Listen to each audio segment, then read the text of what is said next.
Bienvenidos a tu podcast Tu Corazón y el Dinero, y hoy es uno de los episodios que a mí personalmente más me gusta o disfruto, porque es en donde nosotros podemos responder las preguntas que ustedes nos hacen. De esa forma nos sentimos que estamos más cerca de ustedes y podemos pues intercambiar, ¿verdad? Y hablar y opinar de lo que ustedes preguntan. Así que si tienes alguna duda o quieres hacer alguna pregunta, te animamos a entrar a la página de Ministerios Integridad y Sabiduría / Tu Corazón y el Dinero, y ahí vas a encontrar una casilla donde puedes dejar tus preguntas. Así que te esperamos porque queremos oír de ti y queremos responder todas tus inquietudes. Me acompaña como siempre el pastor y economista Héctor Salcedo, a quien le voy a hacer las preguntas. A Chacho le voy a hacer las preguntas. Chacho, hoy vamos a hablar básicamente de preguntas relacionadas con la deuda, porque entendemos que hay muchas y hay muchas buenas. Entonces, te voy a hacer la primera. ¿Listo? Uh-huh. Mira, uno de los oyentes escribe, ¿cómo puedo pagar una deuda que sobrepasa mis ingresos? ¿O cómo puedo hacer cuando el salario que percibo se va en deudas y más deudas? ¿Qué hacer? Sí, bueno, vamos a tener programas de deuda múltiples, yo diría, respondiendo preguntas porque siempre hay inquietudes al respecto. Y bueno, esa condición que describe esa persona donde tiene una deuda que esa persona entiende sobrepasa su capacidad de pago. Otra preguntaba y decía que todos sus salarios, sus ingresos se van en pago de deuda. Uh-huh. Evidentemente, esa condición es una condición en la que se ha caído normalmente de manera gradual. Es una acumulación gradual donde la persona no tomó las medidas que debió tomar de disciplina y de cortar gastos y de pagar deudas a tiempo, y obviamente desembocó en algo que esa persona entiende como inmanejable. Uh-huh. La verdad que no hay varitas mágicas en este tipo de situaciones. Obviamente hay que pedirle a Dios sabiduría para saber cómo lidiar con esto, pero yo voy a quizás dar algunas opiniones o emitir algunos consejos de cómo lidiar esa situación, o más que cómo resolverla, cómo lidiar con ella, claro. Y quizás algunos consejos que apunten a una solución, una vez más, gradual. Así como se cayó en eso de manera gradual, pues la salida también es gradual, hay que ser paciente con ello. En primer lugar, cuando estamos así, hay que dar la cara. Nuestros acreedores, o sea, las personas o entidades, empresas a las que les debemos dar la cara. Llamar, presentarnos, no sé si en esta situación de COVID pudiera ser posible eso, pero por lo menos llamar y dejar saber que nosotros tenemos una intención de pago, quizás mandar un mensaje por mail, una comunicación, y dejar saber nuestra intención de pago. Cuando uno expresa intención de pago, tanto a una persona como a una entidad, eso cambia mucho las cosas. Y obviamente es lo que toca, es lo que corresponde desde el punto de vista ético, porque si yo adquirí un compromiso y no lo puedo pagar, yo tengo que dar la cara y decir, no lo puedo hacer, pero tengo la intención de hacerlo para que la persona entienda que yo todavía no me he desentendido del compromiso que adquirí. Eso es lo primero, dar la cara. En segundo lugar, tengo que mirar mis finanzas, tengo que mirar mis números y ver realmente dónde yo puedo cortar cosas que no son prioritarias y absolutamente necesarias, y cortar toda la grasa financiera, todo aquello que no es absolutamente, como digo, indispensable para mi sustento, y poder entonces reservar recursos para ir pagando parte de esa deuda, ir haciendo frente a esas cosas. En tercer lugar, quizás hay condiciones de deuda que yo no he considerado. Por ejemplo, hay gente que tiene deudas en varias tarjetas de crédito. En algunas ocasiones las tarjetas de crédito son las deudas más costosas que hay en prácticamente todos los países. A veces conviene lo que le llaman consolidar deudas y pagar una sola cuota y pagar 3 o 4 tarjetas de crédito y quedarme con un solo préstamo que usualmente es a más plazo y a menor tasa. Eso baja la cuota y hace espacio en mis finanzas. Y da tranquilidad también mental, claro, porque tú tienes diversificado en tantas deudas. Exactamente. Sí. En cuarto lugar, les aconsejo considerar la venta de algún activo adquisitivo. Hay veces que tengo un vehículo que puedo vender y me puedo comprar uno más económico y quedarme con un sobrante, abonar a las deudas que tengo. También puedo hacer eso. Hay gente a veces que no considera vender un vehículo o vender un departamento y comprarse un departamento más pequeño para quedarse con un sobrante y poder pagar las deudas. O sea, reajustar mi patrimonio de tal forma que yo pueda hacer frente. En quinto lugar, ser creativo con la generación de ingresos. Si tengo que invertir hasta cierto punto, en la medida de lo posible, hay muchos cursos gratuitos en Internet hoy en día, en instituciones incluso académicas muy buenas, pero formarme para yo poder generar más ingreso. También puedo, en ese quinto o sexto, si trabajo y soy un empleado, hablar de manera formal con mi empleador y solicitarle considerar mi salario, algún ajuste dentro de lo posible, no quejarme si no lo hacen, agradecerlo si lo hacen, pero buscar todas las alternativas de aumentar mis ingresos. Entonces, ese conjunto de cosas pudiera contribuir con que una persona pueda hacerle frente a una situación de deuda significativa y que en el tiempo pueda desmontar esa situación. Obviamente, esto tiene que incluir un aprendizaje para no volver a caer, a incurrir en esas cosas. Yo tengo que tener una reflexión de qué me condujo a donde estoy, de tal forma que yo evite eso en el futuro. Muy bien. Tenemos otra pregunta. Esta persona parece que no ha caído en deudas, pero quiere tener una deuda y pregunta, ¿en cuáles casos puede una persona contraer una deuda? ¿Cuál sería me imagino que preguntará, ¿cuál sería la condición económica o laboral ideal para contraer? Bueno, comenzando desde lo más general a ya más cosas más específicas que podemos responder acerca de la legitimidad de endeudarnos o no. En sentido general, yo puedo adquirir un compromiso financiero, una deuda, se supone, financieramente hablando, si yo tengo la capacidad económica para hacer frente al compromiso que eso implica. Si puedo pagar la cuota. Y donde esa cuota que tengo que pagar por el préstamo que adquiero no represente un peso significativo en mis finanzas personales, en mis finanzas. Por ejemplo, las entidades financieras para los préstamos de vehículos o préstamos hipotecarios usualmente usan la regla de más o menos un 30%. O sea que la cuota del préstamo que están concediendo no les represente al deudor más de un 30% de su ingreso. Okay. Más de ahí, las mismas entidades financieras entienden que es demasiado. Yo entiendo que eso es mucho. Incluso para cualquier persona decir que va a tomar un préstamo que representa un 30% es mucho. Ahora bien, todo depende. Ahora, la otra capa de mi respuesta, la primera era, bueno, si puedo pagarlo, bien. Ahora, la pregunta es, ¿para qué me voy a endeudar? Porque aunque yo pueda pagar un préstamo para comprar cualquier cosa de índole superfluo. Vacaciones. Unas vacaciones, una ropa, una mesa lateral en mi sala, una televisión más grande. ¿Realmente es legítimo yo pagar intereses y endeudarme por un espacio de tiempo para yo adquirir esas cosas que no las estoy realmente necesitando? Yo no creo. Yo creo que la deuda debe ser reservada para adquirir y pagar compromisos que son necesarios. Una vivienda, un vehículo, que en ocasiones representa una necesidad en la mayoría de los países y en la sociedad en la que vivimos hoy en día. Una situación de salud, donde no tengo a quién acudir o de qué manera resolver la situación, pues ahí hay legitimidad.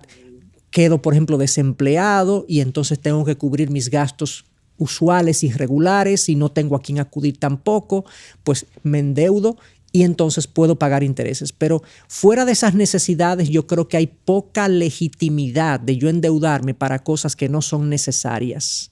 A menos que, por ejemplo, yo tengo ahorros y yo tengo recursos para pagar algo. Puede ser, por ejemplo, un televisor que debo cambiar por alguna razón o una nevera.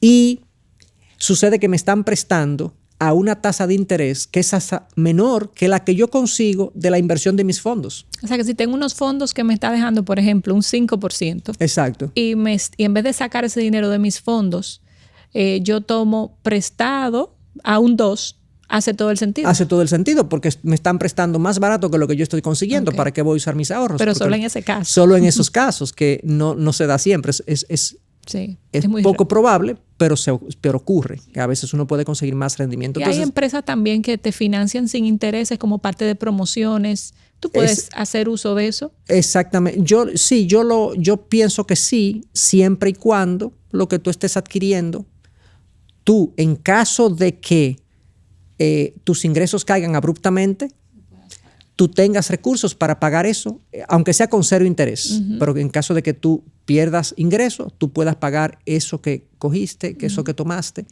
de prestado de manera inmediata. Entonces, esa pregunta de si me puedo endeudar y demás, tiene que pasar esas varias categorías de, bueno, primero, ¿puedo pagarlo? Segundo, ¿para qué me estoy endeudando? ¿Es algo necesario? Y si digo que sí, si lo estoy haciendo de una manera que resulta financieramente factible. Súper. Ok, próxima pregunta. Esta persona dice, quiero aprender a organizar mis finanzas, pero yo poseo deudas. ¿Qué hago? Bueno, el yo poseer deudas no me impide organizar mis finanzas. De hecho, el poseer deudas hace más urgente el organizar mis finanzas. Entonces, lo que debo hacer es un presupuesto. Dentro del presupuesto debo incluir lo que tiene que ver con mis deudas, mis compromisos de deuda. Tengo que ver dentro de esos compromisos de deuda si hay alguna forma de yo quizás liquidar algún activo que tengo, algo que tengo para poder pagar eso. Si no es necesario, entonces acomodar esa deuda dentro de mi presupuesto de tal manera que yo la cumpla, que yo la pague en un tiempo razonable. Y presupuestar también, idealmente, de si tengo ingresos para ello, hacer abonos al capital de esa deuda para pagarlo incluso antes del tiempo establecido, de ser posible. Okay. Lo ideal es que uno esté sin deuda.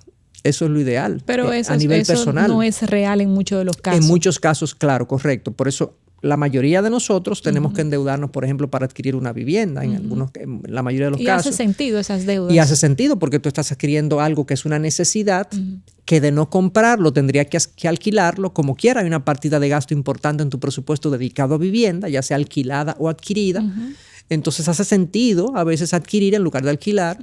Entonces, ciertamente, esa persona lo que debe hacer es, aunque tenga deudas, con más razón, organízate con un presupuesto, incorpora dentro de tu presupuesto cómo puedes hacer frente a esa deuda de manera adecuada y tratar incluso de pagar eso antes del tiempo establecido. Y así poderte liberar de esa deuda, como dice la Biblia, que el deudor es esclavo del acreedor. En un sentido lo es, porque hasta que no pague no puede disponer de sus recursos como quiera.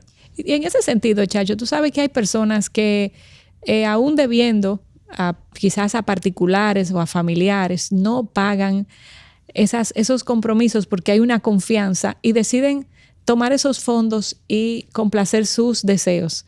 ¿Qué opinión tienes de eso? Yo creo que eso es un mal testimonio, es una mala práctica, no es ético.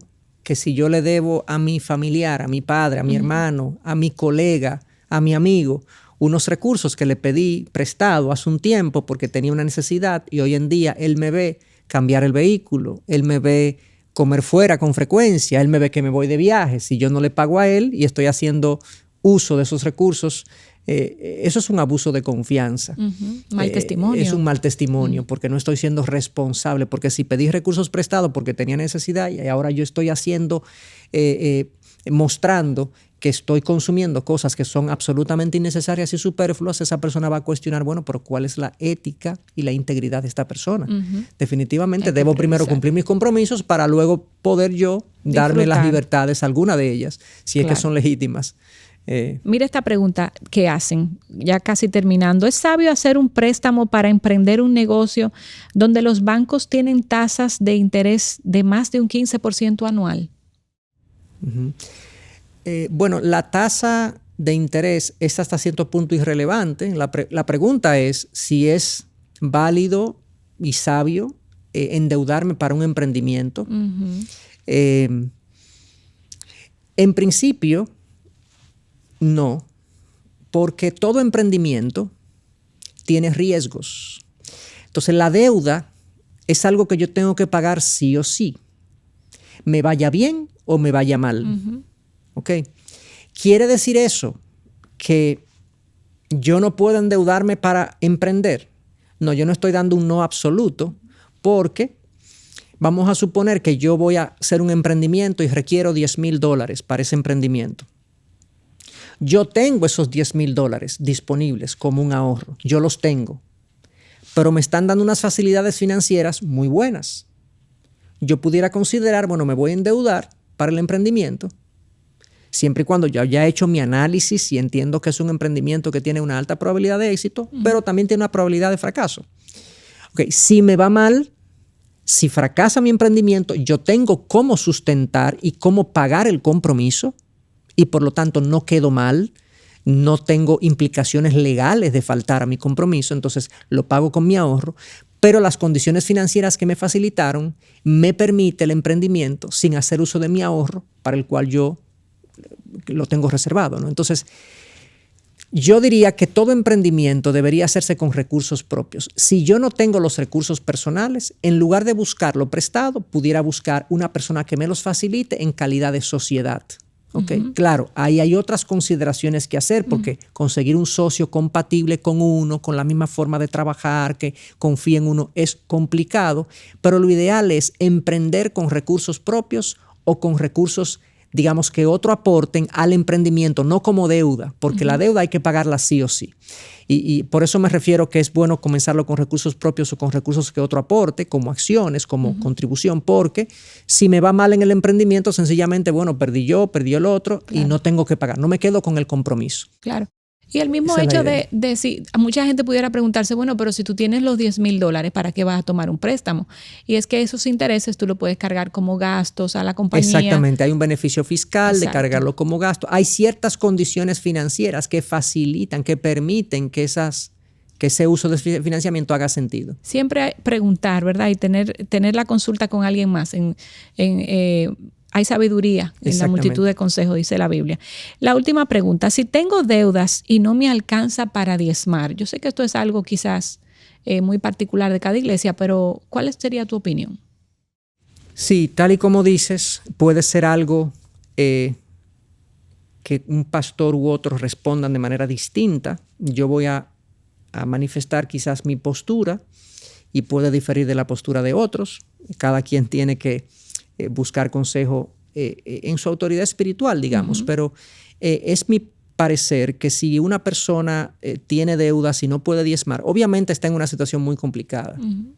Lo primero que la persona debe hacer en esas condiciones, en lugar de decir, bueno, voy a eliminar el diezmo de mi dádiva, voy a eliminar el diezmo porque no lo puedo pagar, porque tengo deudas, es primero analizar qué otras cosas de su presupuesto pudiera reducir de tal forma para hacer espacio, para pagar las deudas y poder contribuir. Fíjate que estoy cambiando el término diezmo por contribuir de manera financiera con la iglesia, porque la persona puede dar un diezmo, puede dar más del diezmo. El concepto de diezmo en el Nuevo Testamento no está específicamente así. Sí sabemos que el cristiano, los hijos de Dios, deben contribuir de manera regular con la obra de Dios en la tierra, que es la iglesia. Entonces, si yo no encuentro espacio en mi presupuesto para hacer lugar para mi contribución a la iglesia y el pago de mis deudas, yo entiendo que la persona debería concentrarse en pagar su deuda, salir de esos compromisos y evitar posibles consecuencias hasta legales que pudiera tener de no cumplir esos compromisos financieros. Si la persona, por cumplir con la iglesia, deja de pagar su casa, deja de pagar su vehículo y los pierde, van a perder él y va a perder eventualmente la iglesia, porque la persona va a terminar en una peor condición financiera que la que comenzó. Entonces, lamentablemente, estas son consecuencias del pecado. Sabemos en algunas ocasiones, en otras ocasiones, no necesariamente el pecado me condujo a ellos, a las indisciplinas, los impulsos, sino que una serie de circunstancias en este mundo caído me condujeron a acumular una deuda que no puedo manejar y estoy en esta condición. Entonces, es lamentable Y nosotros los pastores, los que estamos, digamos, velando por las almas de los que han sido colocados bajo nuestro cuidado, tenemos que poder dirigir a esa persona a tener unas finanzas sanas. Y a mí lo que me interesa no es simplemente lo que pueda darle la iglesia, sino que esa persona pueda tener unas finanzas sanas. Entonces, salir de su condición de deuda, y esa persona, saliendo de su condición de deuda, va eventualmente a poder contribuir con la causa de Dios. Y ser de testimonio y todo lo demás. Así es. Gracias, Chacho, y gracias a ustedes también por hacernos llegar todas estas preguntas. Como les dije al principio, esperamos más preguntas de ustedes. Por favor, háganla llegar y nos vemos en una próxima entrega.